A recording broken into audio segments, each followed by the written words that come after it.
Hi hello வணக்கம் மக்களே, welcome back to my channel. இன்றைக்கி ஒரு சூப்பரான ஹாரர் த்ரில்லர் படத்தை பற்றி தான் பார்க்க போகிறோம். இந்த படத்தோட பேர் மை டியர் லிசா. வாங்க டைம் வேஸ்ட் பண்ணாமல் நம்ம இந்த படத்துக்குள்ளே போகலாம்.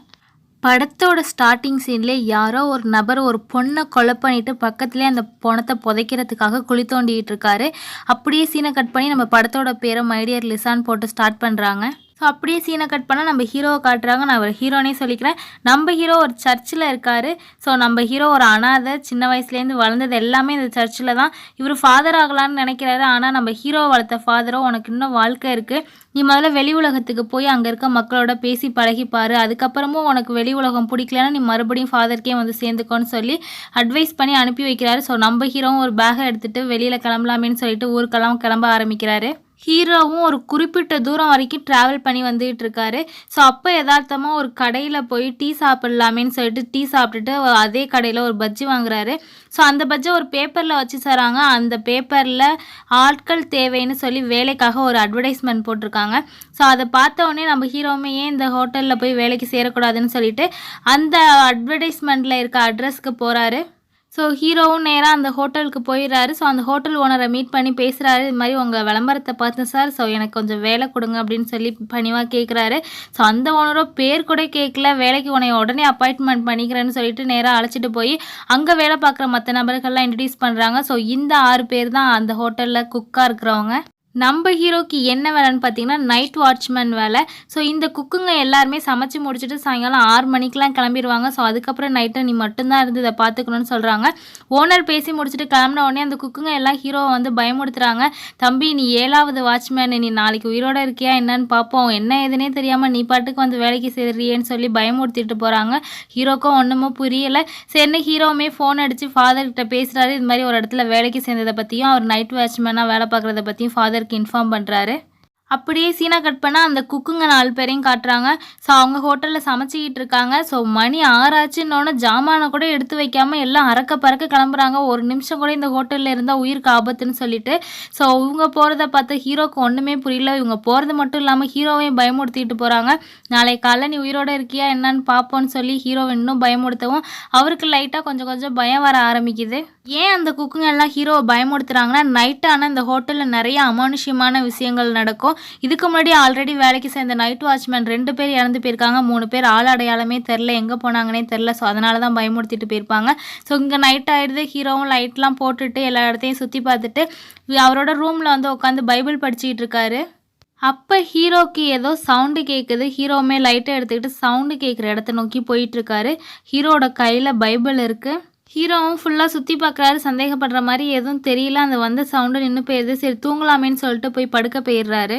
அப்போ திடீர்னு யாரோ ஒரு லேடி கத்துற மாதிரி சவுண்டு கேட்குது. எனக்கு பயமாக இருக்குது, காப்பாற்றுங்கிற மாதிரி கத்துற சவுண்டு. ஹீரோவுமே உடனே வெளில எழுந்திரிச்சு போய் பார்க்குறாரு.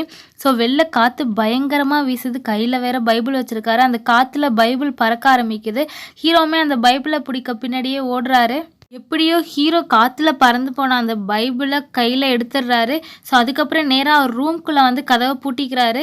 மறுபடியும் வெளில ஏதோ சவுண்டு கேட்டுக்கிட்டே இருக்குது. ஹீரோ ரூமை திறக்கவே இல்லை, உள்ளே தான் இருக்கார். திடீர்னு ரூமில் டெம்பரேச்சர் குறைய ஆரம்பிக்குது. அப்படியே குளிர் பிரதேசத்தில் இருந்தால் எப்படி இருக்கோ அவ்வளோ குளிர் அடிக்குது. ஒரு ரூம்குள்ளே பனியெல்லாம் பெய்ய ஆரம்பிக்குது. ஹீரோக்கு ஒன்றுமே புரியல. சாக போகிறோமோன்னு நினச்சி கத்த ஆரம்பிக்கிறாரு. ஸோ அப்போ தான் அவர் தூக்கத்துலேருந்து ஏந்திரிக்கிறாரு. இவ்வளோ நேரம் இவர் கண்டது எல்லாம் பார்த்தது எல்லாமே கனவு. தூக்கத்துலேருந்து ஏந்திரிச்ச ஹீரோ கனவுன்னு சொல்லி அப்போ தான் ஆறுதல் படுறாரு. கரெக்டாக அந்த நேரத்தில் கரண்ட் போயிடுது. சரி பைபிள் படிப்புமேன்னு சொல்லிட்டு மெழுகுபத்தியை கொளுத்தி வச்சுட்டு பைபிள் படிக்க ஆரம்பிக்கிறாரு. மெழுகுபத்தி தானாக அணைஞ்சு போகுது. சரின்னு மறுபடியும் கொளுத்தி வைக்கிறாரு. திரும்ப திரும்ப அணைஞ்சு போகுது. ஜன்னல்லாம் சாத்தி வைக்கிறாரு. எங்கேருந்துமே காற்று அடிக்கல.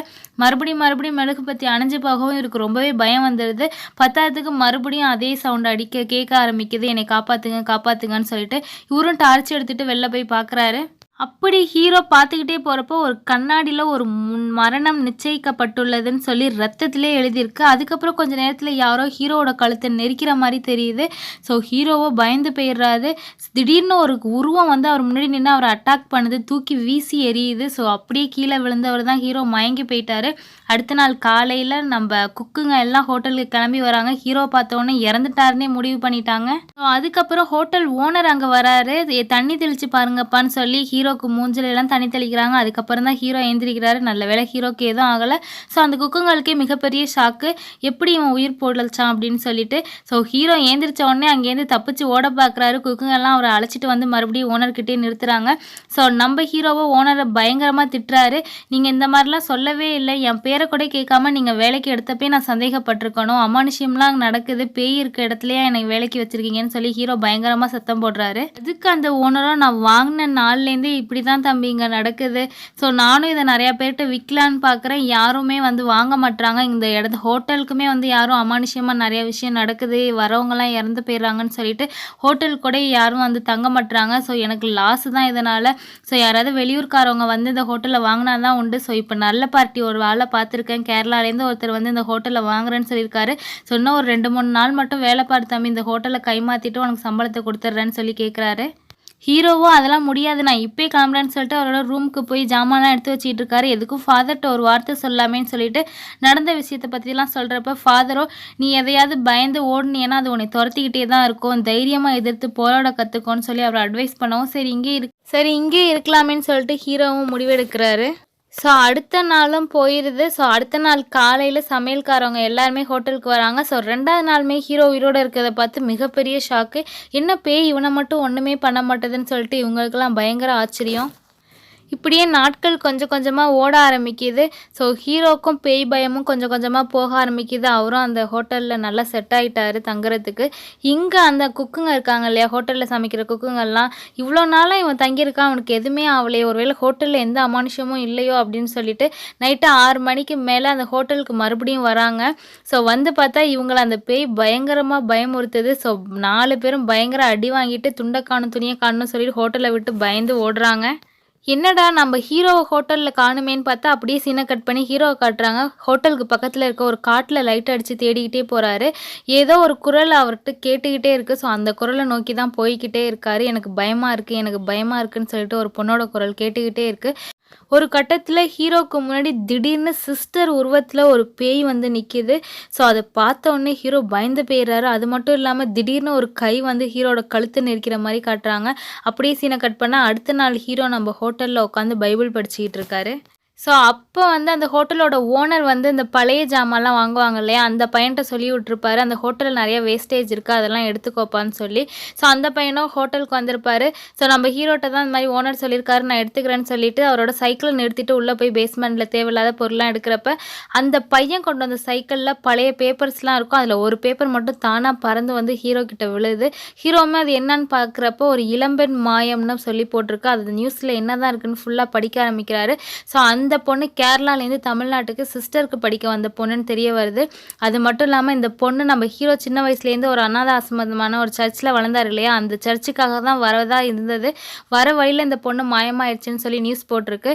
உடனே நம்ம ஹீரோ என்ன நினைக்கிறாரு, உடனே நம்ம அந்த சர்ச்சுக்கு போய் இவங்களை பற்றின டீட்டெயில் ஏதாவது கிடைக்குதான்னு சொல்லிட்டு போவோமேன்னு சொல்லிட்டு யூனிஃபார்மோடய அவர் இருந்த சர்ச்சுக்கு போகிறாரு. அந்த சர்ச்சில் ஃபாதரோட ரூமில் போய் நிறைய ஃபைல்ஸ்லாம் இருக்குது. அதில் வந்து இந்த இறந்த பொண்ணோட ஃபைலை தேடி பார்க்குறாரு.